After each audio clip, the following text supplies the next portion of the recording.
밤 이렇게 시간이 안 가는지 정말 버스 안에서 going 이불 속에서 going going은 언제나 너에게 going. Assalamualaikum.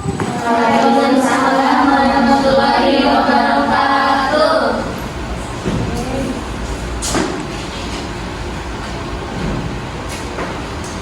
Baik teman-teman, sebelum memulai pembelajaran, baiknya kita membaca doa terlebih dahulu ya.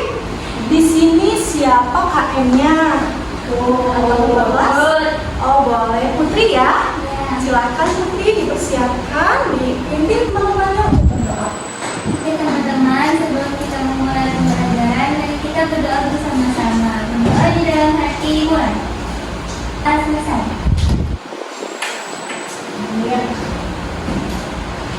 Halo semuanya, selamat pagi. Pagi. Mas Gomes, coba sekali lagi. Selamat pagi semuanya. Pagi. Nah gitu dong, semangat ya. Oke, pertama-tama nih kayaknya nggak afdol ya kalau misalkan kita belum saling berkenal. Maka pertama-tama kita perkenalan dulu ya. Mulai dari saya, perkenalkan nama saya Rosida Zakia, biasa dipanggil dengan sebutan Roro, atau kalian bisa menyebut saya dengan sebutan Teteh ya, Teteh atau Teh Roro. Oke.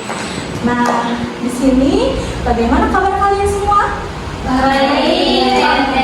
Sehat? Sehat. Alhamdulillah.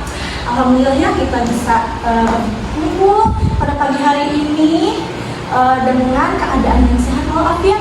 Semoga senantiasa kita semua diberikan kelancaran, kemudahan, serta kesehatan dalam beraktivitas, apalagi dalam mencari ilmunya ya. Oke, sebelum masuk ke pelajaran, baiknya kita absensi terlebih dahulu ya, biar kita juga saling kenal. Gak cuma kalian yang kenal sama saya, tapi saya juga mengenal kalian, nama-nama kalian ya. Nanti saya akan menyebut nama kalian satu persatu ya. Nanti acungkan tangannya dan berikan keterangannya hadir atau tidak. Ya, ya udah, untuk memastikan kehadiran kalian kita absensi dulu ya. Jadi di ya. Di kalian hadir. Salsabila hadir. Putri hadir dulu. Nina hadir.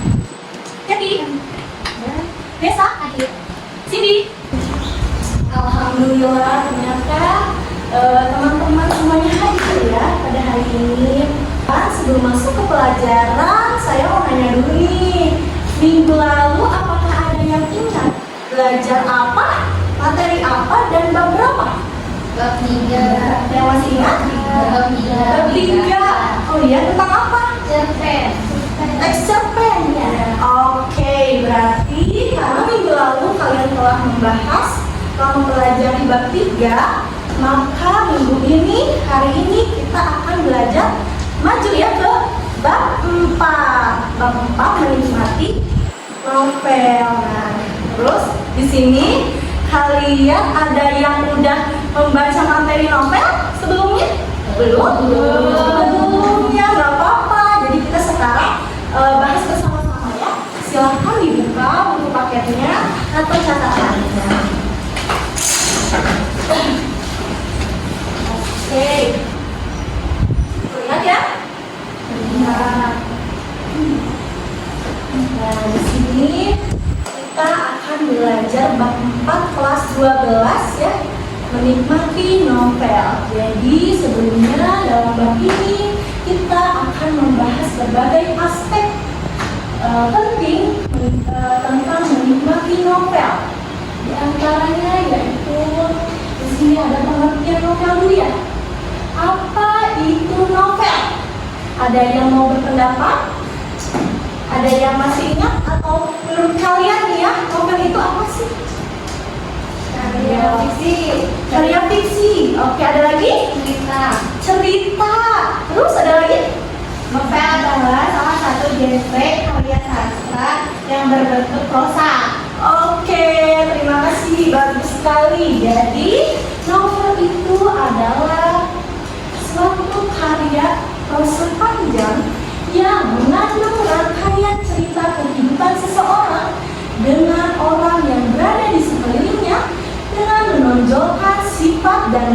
dari setiap pelaku.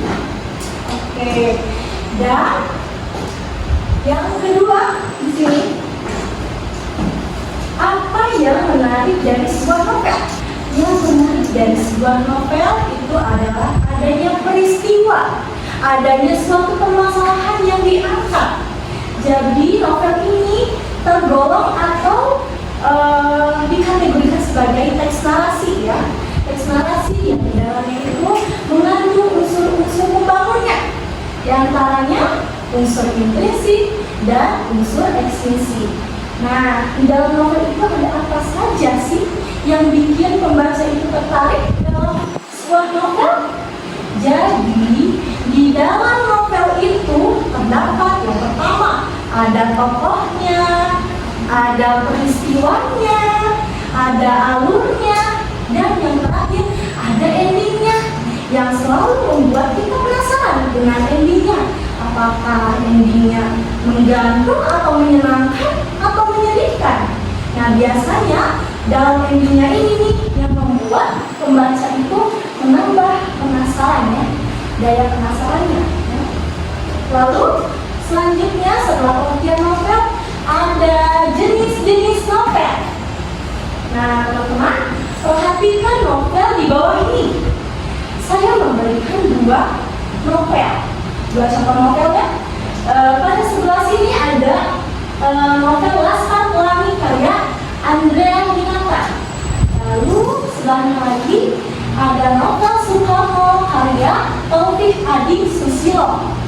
Nah, ini saya akan menanya kepada kalian, apa sih perbedaan dari kedua novel ini? Ada yang bisa jawab? Menurut kalian aja ya, ini menurut pendapat kalian, apa sih yang membedakan dari kedua novel ini? Dari segi apa nih coba?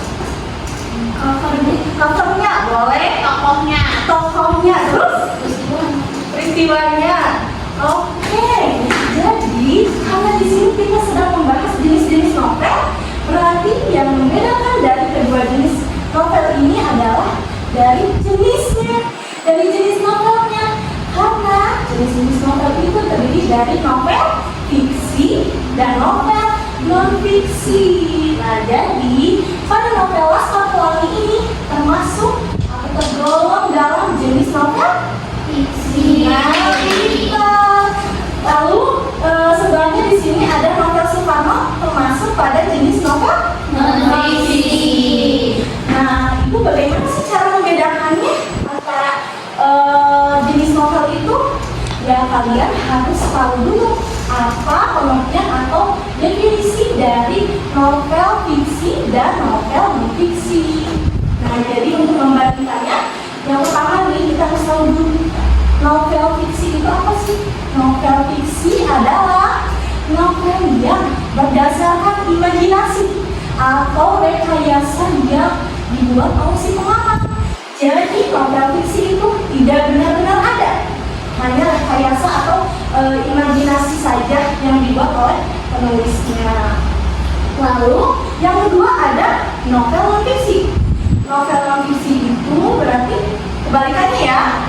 Berarti novel non-fiksi itu adalah novel yang benar-benar terjadi. Ya, berarti novel tersebut diangkat dari peristiwa yang nyata, peristiwa yang faktual. Ya, berarti berdasarkan kisah nyata. Begitu. Jadi sekarang kalian nggak perlu bingung lagi ya. Ketika kalian membaca novel, kalian harus bisa tahu gitu ya jenis novel apa yang kalian baca. Oke, begitu. Lalu selanjutnya jenis-jenis ada. Nah, ciri-ciri novel ada 7. Yang pertama di sini yang paling pokoknya itu yaitu jumlah halaman. Jadi ciri-ciri novel yang pertama jumlah halaman. Kenapa? Jadi pada halaman novel ini terdiri atas 100 halaman dan 35.000 kata. Lalu yang kedua di sini ada kompleksitas tema dan alur. Jadi maksudnya harus tema dan alur cerita dalam novel itu cukup kompleks atau artinya cukup sulit. Karena apa? Karena harus adanya keterkaitan atau saling berhubungan antara tema dan alurnya. Lalu yang ketiga, bentuknya narasi. Ya, benar, bentuknya narasi yang didukung oleh deskripsi dan percakapannya. Lalu yang keempat, ada alur yang berkembang. Maksudnya apa? Jadi harus adanya perubahan yang signifikan dari awal hingga akhir cerita. Nah, hal ini dapat melibatkan apa saja? Plot, karakter, atau suasana yang secara keseluruhan menggerakkan narasi lanjut. Lalu yang kelima, ada tokoh dan karakter banyak. Nah, kenapa sih harus kayak gitu ya? Jadi tokoh dan karakternya itu harus lebih dari satu. Kenapa? Karena karya sastra novel ini biasanya tercipta juga dari kehidupan sehari-hari, menjadi contoh kehidupan sehari-hari kita. Karena Allah juga menciptakan kita dengan beberapa banyak orang, bahkan tidak terhingga ya dengan beberapa karakter yang berbeda-beda ya. Begitupun juga pada novel memberikan beberapa tokoh yang banyak dengan karakter yang berbeda-beda, yang banyak dari baik hingga jahatnya. Misalkan tokoh yang karakter baik, apa contohnya? Misalkan tokoh yang karakter baik itu apa saja sih? Karakter baik, penyabar. Nah, terus apa lagi? Penyayang, jujur ya, disiplin. Nah, dan sebagainya, masih banyak lagi. Dan juga karakter yang jahat, contohnya apa? Pencuri, jahat. Dia jahatnya apa sih? Misalkan contohnya? Hah? Pemarah, iya. Bohong, benar sekali. Dan lain sebagainya ya. Jadi banyak ya karakter itu. Lalu yang keenam, ada latar beragam dan bergerak. Maksudnya itu harus ada perubahan lokasi atau suasana atau konteks yang mempengaruhi teks narasinya. Lalu yang ketujuh, ada perubahan nasib tokoh. Nah, jadi tokoh ini harus mengalami perkembangan atau sebuah kemajuan dalam ceritanya, entah bisa dalam hal keberuntungan atau status sosialnya atau juga nasib tokohnya secara keseluruhan. Dan teman-teman, ternyata tidak hanya ketujuh ciri-ciri ini saja, ada dua ciri-ciri yang sangat identik atau ciri khas dengan sebuah novel. Itu apa? Halamannya yang panjang dibandingkan dengan teks lainnya ya. Dibandingkan dengan jenis teks lainnya, halamannya lebih panjang dibandingkan dengan cerpen yang kalian bahas kemarin ya. Oke, jadi lebih panjang sehingga yang kedua ciri-cirinya yaitu bisa dibaca berkali-kali. Misalnya nih, contohnya Putri hari ini membaca 10 halaman. Lalu esoknya Putri membaca lagi 50 halaman.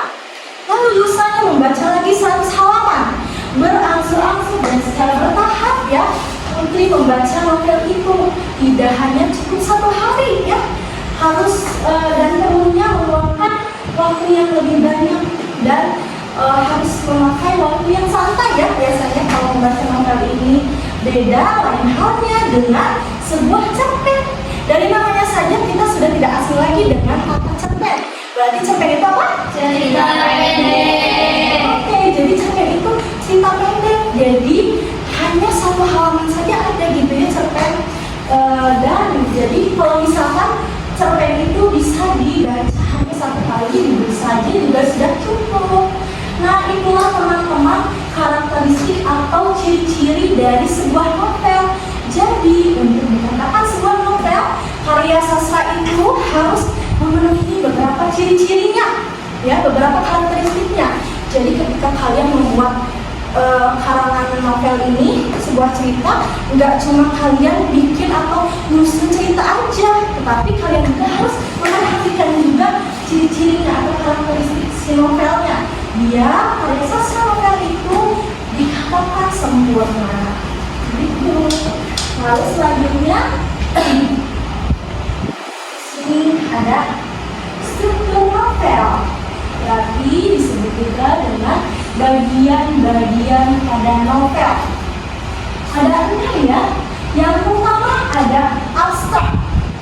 Nah, saya mau tanya dulu nih, di antara kalian ada yang pernah melihat di mana sih kata abstrak itu adanya? Artikel. Jadi suka baca artikel ya? Iya, ada abstrak. Terus di mana lagi ya? Jurnal, buku ya? Nah, biasanya abstrak itu ada di bagian mana sih? Ya, betul sekali. Nah, sama halnya dengan novel. Novel juga abstrak itu disimpan di bagian awal.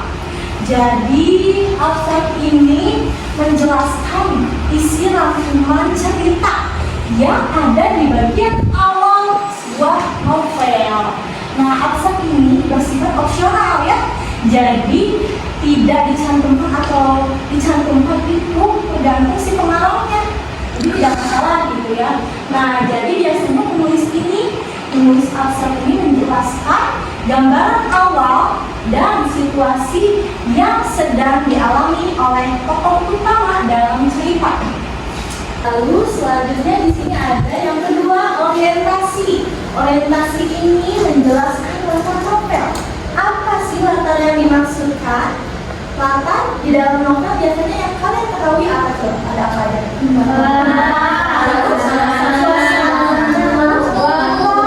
Iya, jadi latar yang dimaksudkan itu latar suasana, waktu ya, dan juga tempat.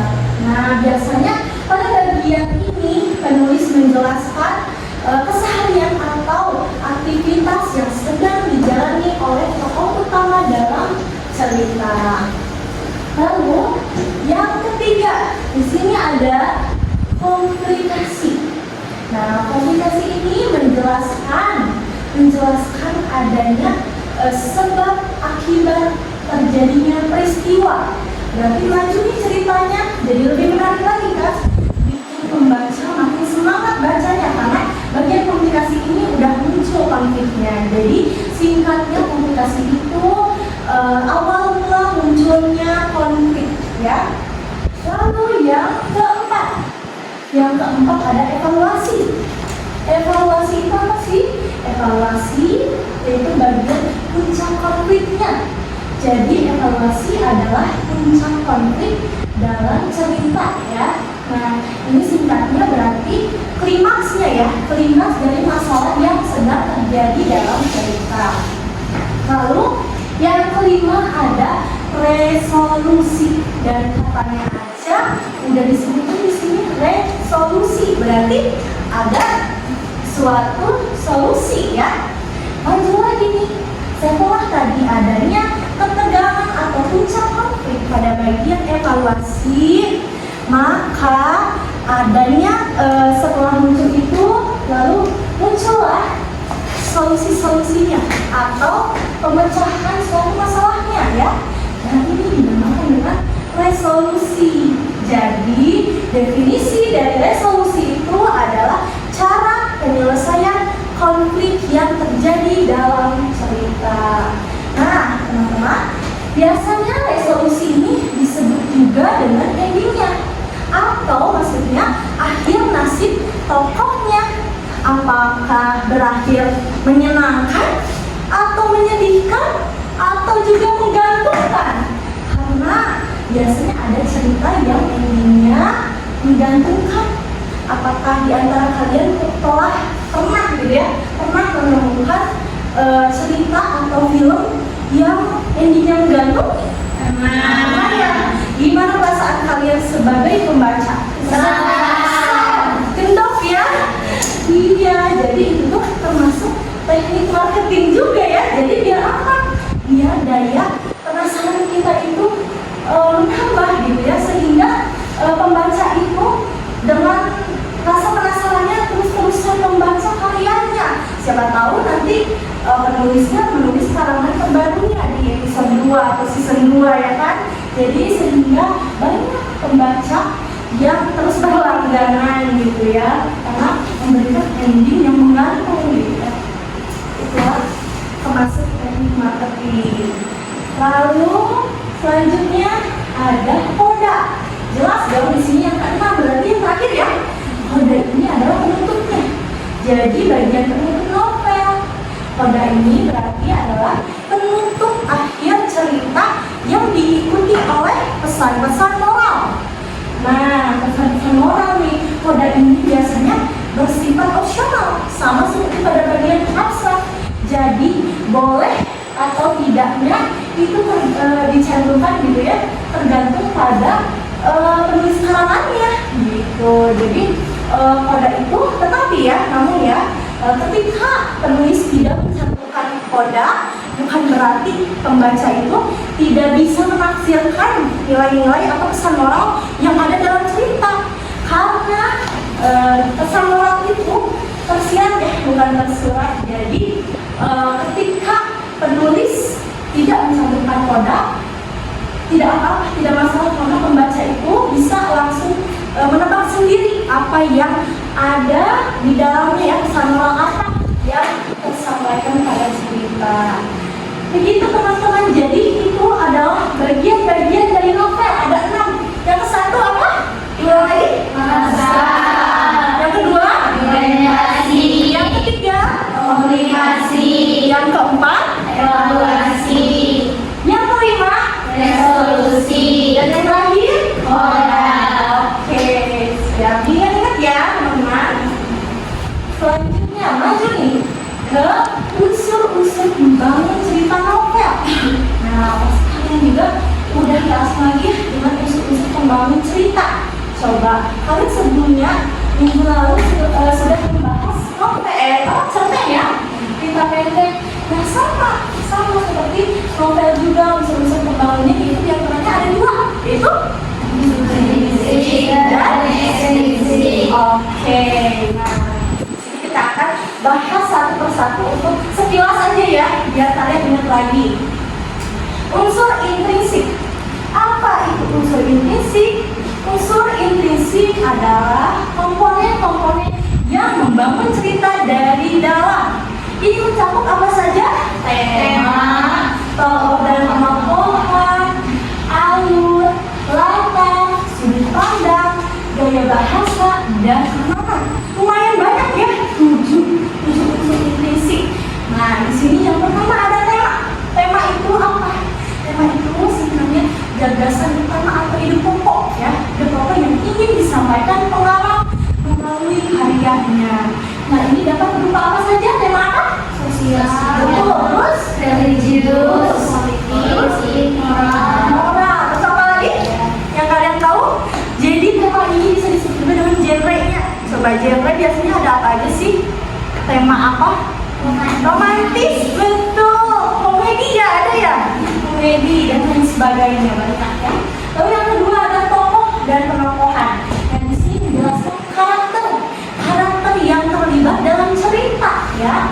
Nah, ini termasuk pada tokoh pada visi psikologis dan sosiologis mereka. Dapat berupa tokoh utama, tokoh pendukung, protagonis, antagonis, bahkan ada tritagonis.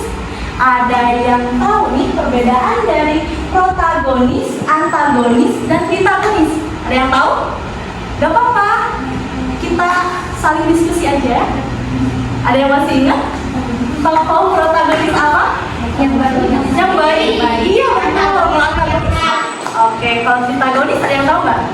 Enggak ya? Oke, kita bahas ya. Jadi perbedaan dari protagonis, antagonis, dan tritagonis yaitu yang pertama ya, protagonis ini adalah tokoh yang berwatak baik ya. Lalu sedangkan antagonis itu adalah tokoh yang berwatak jahat.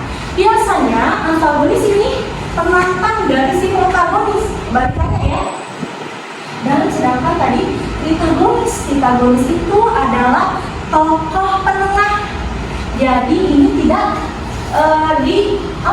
tidak disebutkan dia baik atau jahatnya, karena dia menjadi penengah saja gitu, tidak membela yang benar atau yang jahat gitu. Ini tidak identik gitu ya si tokohnya, si karakternya. Lalu di sini ada yang ketiga, alur. Alur itu apa sih? Alur itu adalah rangkaian peristiwa yang membangun cerita. Dapat berupa apa saja? Alur maju, mundur, dan campuran. Lalu latar yang keempat. Latar itu apa yang dimaksudkan tadi? Latar suasana di mana cerita terjadi. Nah, ini juga dapat berupa latar fisik, sosial, dan psikologis. Lalu yang kelima di sini ada sudut pandang. Sudut pandang itu adalah perspektif ya, atau titik pandang yang digunakan pengarang untuk menyampaikan cerita ya, untuk memberikan sebuah kisah gitu ya. Nah, ini dapat berupa sudut pandang orang pertama, orang ketiga, dan campuran. Lalu ada gaya bahasa. Gaya bahasa itu adalah cara pengarang menggunakan bahasanya untuk menyampaikan ceritanya ya. Nah, ini dapat berupa pemilihan kata dan nada, terus penggunaan majas ya. Lalu dan yang terakhir ada amanat. Amanat berarti pesan moral ya, atau nilai-nilai yang ingin disampaikan pengarang kepada pembaca melalui karyanya. Nah, itu jadi unsur-unsur impresi itu ada yang sudah tadi saya jelaskan. Lalu maju ya. Di sini ada yang terakhir, ada unsur-unsur ekstensi. Nah, jadi unsur-unsur ekstensi itu dari luar cerita ya. Tadi kan unsur intrinsik itu dari dalam cerita ya. Jadi pengertian dari unsur ekstrinsik adalah komponen-komponen yang berasal dari luar cerita. Nah, ini dapat mencakup apa saja? Mencakup biografi penulis, terus latar belakang sosial budaya, dan nilai-nilai yang ada dalam masyarakat. Nah, ini mengapa harus adanya riwayat lingkungan, riwayat kehidupan dan keluarganya si penulis, karena akan mempengaruhi sudut pandang dan gaya penulisan yang bakal dia ambil gitu ya, yang penulis gunakan. Itu akan mempengaruhi dari lingkungannya, dari riwayat-riwayatnya ya.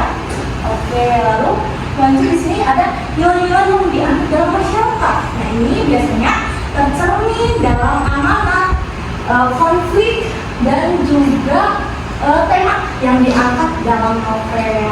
Nah, jadi itulah unsur-unsur pembangun dalam cerita. Selesai ya teman-teman. Nah, itu materi dari menikmati novel ya.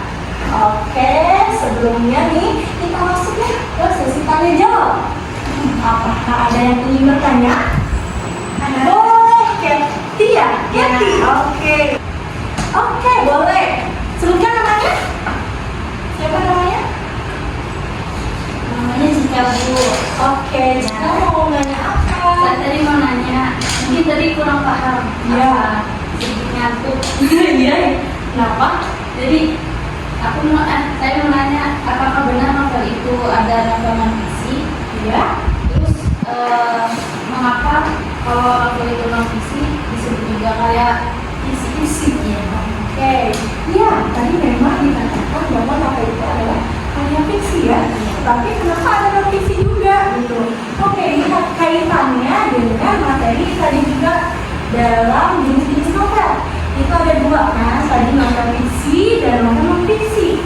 Jadi memang adanya ya, novel non fiksi itu ada pada jenis-jenis novel. Nah, tadi novel non fiksi ini menjelaskan apa? Berarti yang kisah nyata ya, yang benar-benar terjadi ya. Nah, contohnya seperti pada biografi, memoir, atau juga cerita sejarah, novel sejarah. Nah, meskipun ya, walaupun novel non fiksi ini masih menggunakan teknik storytelling dan gaya penulisan yang sama dengan novel fiksi, tetapi dari sumber ceritanya, terus dari verifikasi faktanya, dan juga dari tujuannya yang berbeda dari novel fiksi. Nah, walaupun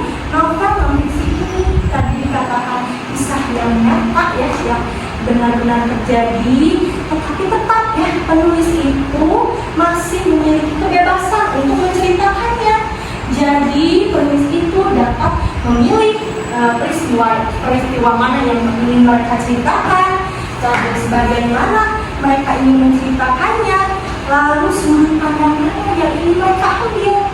Jadi meskipun demikian ya, novel non-fiksi ini bukanlah buku teks atau biografi yang murni bersifat objektif. Jadi tidak benar-benar nyata adanya gitu, tidak murni benar-benar kisah nyata, karena penulis non-fiksi ini tetap memiliki perspektif ya, persepsi mereka sendiri gitu ya, atau bias mereka sendiri.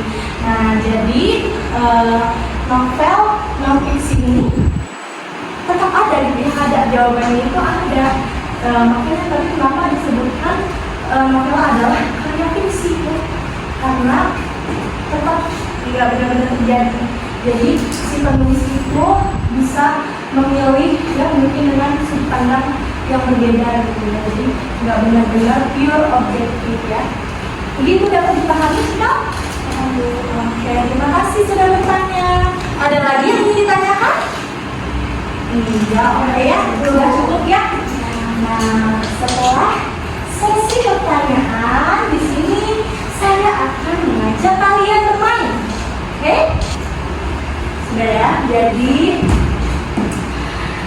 setelah sesi tanya jawab ya, saya ini kan menerapkan game based learning. Saya ini menerapkan pembelajaran berbasis permainan, karena ini kan dari judulnya aja menikmati novel, berarti harus menikmati dong. Gak mau kalau saya ngasih tugas kalian banyak-banyak yang nantinya kalian tidak menikmati novel kan. Jadi saya di sini akan ajak kalian bermain sambil belajar. Nah, ikuti petunjuk dari saya ya. Jadi permainannya itu berjudul bola-bola pertanyaan. Bola-bola pertanyaan. Jadi nanti petunjuknya ada satu orang yang maju ke depan untuk mengalungkan bola pertanyaan. Nah, nanti menghadap ke sini ya, membelakangi kalian dan mengalungkan atau melemparkan bola tersebut kemanapun, tapi ke arah teman-temannya ya. Biar nanti siapapun yang kena bola tersebut akan mendapatkan pertanyaan.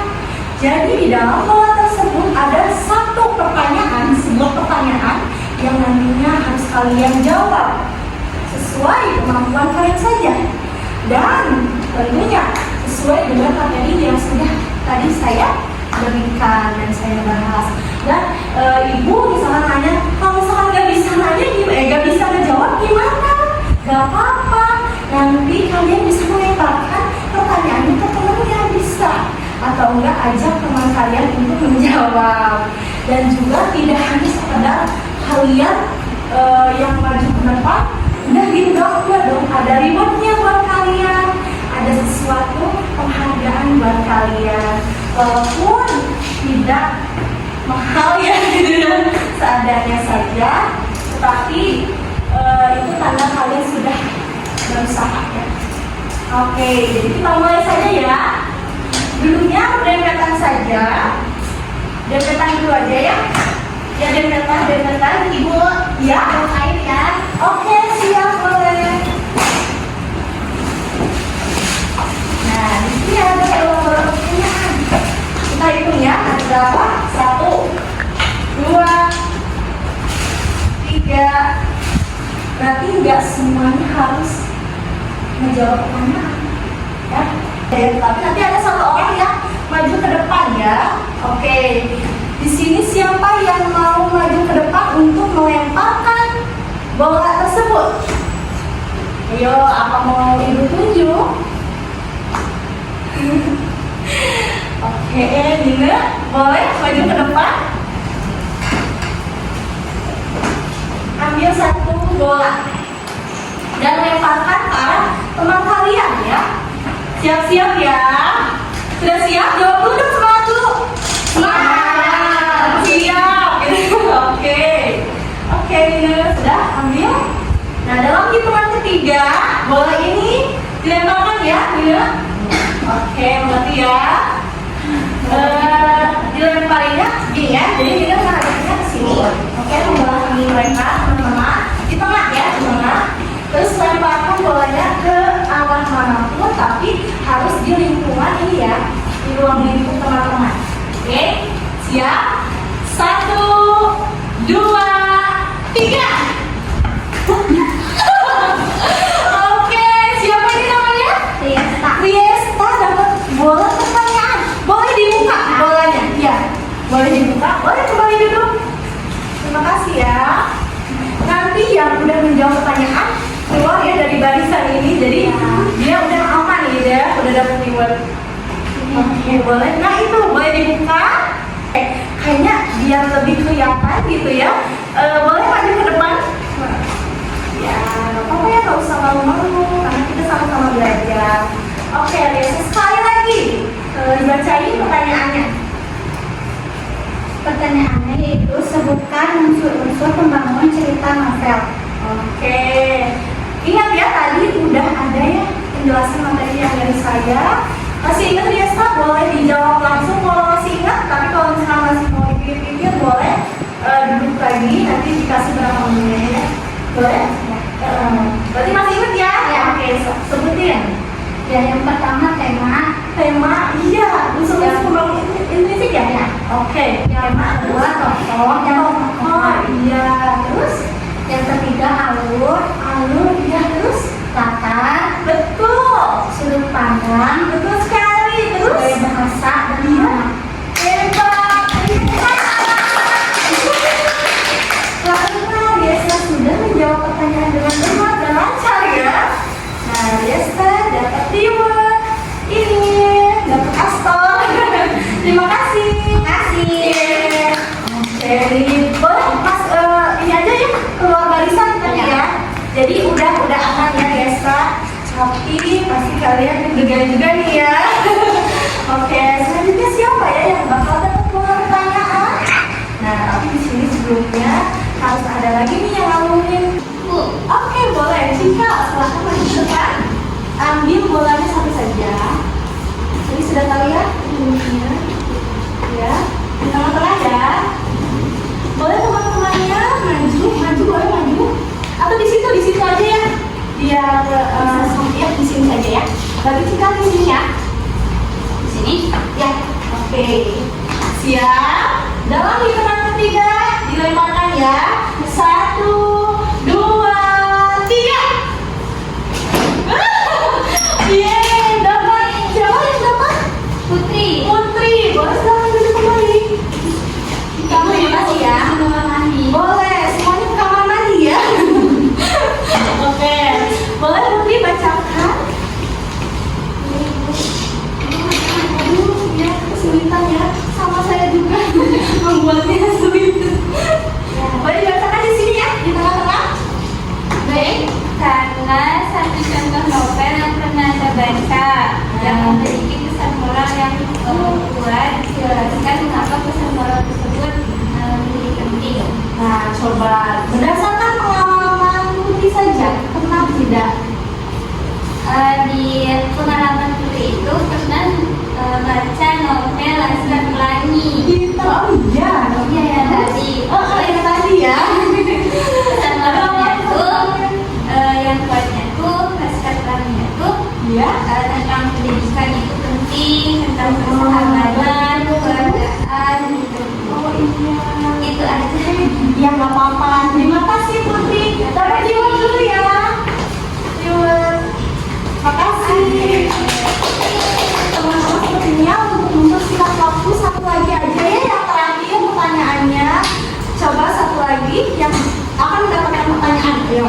Dapat reward kok. Yang mau ngomongin dulu siapa? Yudi boleh? Boleh ambil pertanyaannya. Ya. Lalu alunkan.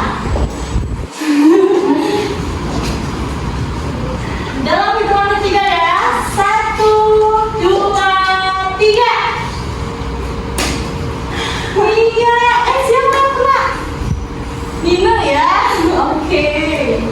Silakan Nino maju ke depan. Nino lagi. Oke. Boleh.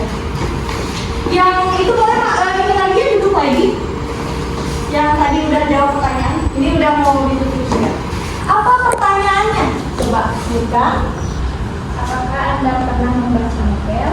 Bila ya, coba ceritakanlah sinopsis singkatnya di depan kelas. Dan tunjuk satu teman Anda untuk bersama-sama mencari. Nah, siapa yang ingin Anda tunjuk untuk menjawab ini atau mau sendiri aja? Sendiri aja, oke. Ya udah dikasih 3 menit ya buat menyusun sinopsisnya. Boleh dulu kembali? Oke, teman-teman kita tunggu ya. Oke, sudah 3 menit ya. Silahkan tadi Dinda maju ke depan dan ceritakan di depan teman-teman kalian, teman-teman semua, apa sinopsis cerita yang diambil? Dinda dulu judulnya. Judulnya itu Perahu Kertas. Karya Ada Dewi Lestari. Oke, silakan ceritakan. Sinopsisnya itu Pugi, Eko, dan Noni adalah 3 orang sahabat yang selalu kompak. Pugi merupakan seorang gadis yang suka berhayal. Dia bercita-cita untuk menjadi seorang penulis dongeng. Sebuah cita-cita yang mungkin oleh sebagian orang pada masa sekarang sudah dianggap hal yang aneh dan tidak cukup menghasilkan uang. Pugi juga menganggap dirinya agen Neptunus dan selalu menulis surat dan melipatnya menjadi sebuah perahu kertas yang kemudian berlayar untuk disampaikannya pesan tersebut ke Neptunus. Eko dan Noni adalah sepasang kekasih sekaligus sahabat dari Pugi. Eko merupakan teman Pugi semenjak SMP dan Noni adalah sahabat Pugi dari kecil. Kisah ini bermulai dari Pugi diterima untuk berkuliah di salah satu perguruan tinggi di Bandung, satu kampus dengan Eko dan Noni. Eko memiliki sepupu bernama Kinan yang juga berkuliah di tempat yang sama. Pertemuan Pugi dan Kinan terjadi saat Eko, Noni dan Pugi menjemput Kinan di stasiun Bandung. Sudah? Oke, lumayan ya. Terima kasih Dinda, tunggu sebentar ya. Ada di Word. Dapat satu akun. Makasih ya. Makasih udah menjawab pertanyaan. Alhamdulillah, ternyata tak terasa ya, karena waktunya yang terbatas sehingga sekarang tiba-tiba udah beres lagi ya jam pelajaran bahasa Indonesia. Karena waktunya kalian masuk ke pelajaran lainnya ya, kita cukupkan saja, cukupkan dari sini pembelajaran bahasa Indonesia dengan saya. Oke, jadi kita tutup dengan kesimpulan ya. Jadi kesimpulannya dari bab ini yaitu menikmati novel ya tadi. Jadi dalam menikmati novel kita dapat mengetahui dan memahami berbagai aspek pembangun, unsur-unsur pembangun cerita ya. Tadi ada intrinsik dan unsur ekstinsi. Dalam hal ini juga dapat membantu apa? Membantu kita dalam menghayati sebuah karya sastra ya. Perlunya kita melestarikan karya sastra yang telah dibuat oleh pengarang ya. Dan juga kita dapat mengambil informasi atau pengalaman yang kaya ya, yang estetik. Begitu, baik. Karena tadi sebelumnya kita diawali dengan membaca basmalah, maka diawali dengan membaca hamdalah. Alhamdulillah dan